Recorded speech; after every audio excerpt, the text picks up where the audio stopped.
मेरे लिए पापा ने 50 साल पहले यूएसए में एक बंगला बनाया था। वहाँ पर कोई नहीं रहता था, इसलिए मैं वहाँ पर जाना चाहती थी।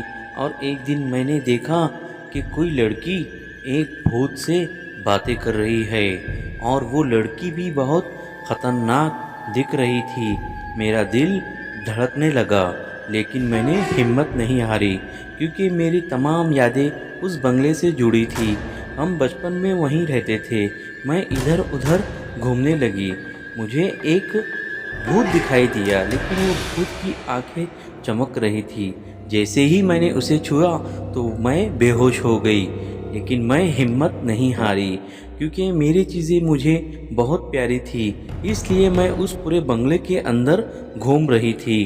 घूमते घूमते मैंने देखा वही लड़की को एक भूत आँख से जला रहा है, लेकिन वो लड़की पे कोई असर नहीं हुआ, और हम वहाँ से चले गए। वहाँ पर मैंने कुछ अजीब जगह देखी, जहाँ पर ट्रेन थी, और मैंने देखा दो भूत आपस में अपनी सेल्फी ले रहे हैं और बातें कर रहे हैं और नेट चला रहे हैं। मैं बहुत खौफजदा हुई, लेकिन उन्होंने मेरी तरफ देखा तक नहीं। और फिर मैंने सोचा, चलो पापा को कॉल करके बताते हैं अपने बंगले की हालत क्या हो गई। मैंने फ़ोन किया और पापा से बात करना शुरू किया। पापा से कहा, पापा, आपने मेरे लिए जो बंगला बनाया था वो तो पूरा खंडर हो चुका है और एक भूतों का अड्डा हुआ है। जैसे ही पापा ने फ़ोन कट किया, वैसे ही मुझे ऐसा अजीब अजीब गीला गीला नज़र आया और मैं नीचे गिर गई। पानी बहुत तेज़ी से आ रहा था। पता नहीं पानी कहाँ से आ रहा था।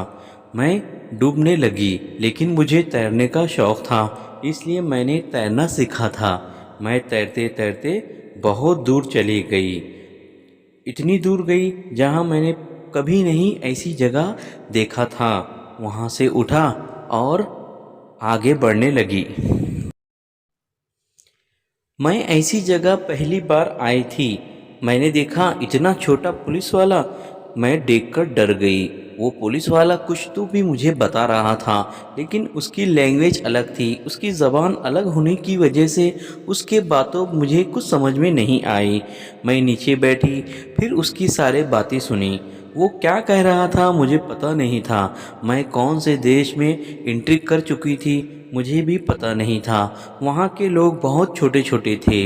मैंने थोड़ा एंजॉय करने के लिए वहाँ पर घूमा, लेकिन लोगों की लैंग्वेज की वजह से मुझे उनकी बातें कुछ नज़र नहीं आती और वो मुझसे डरते थे।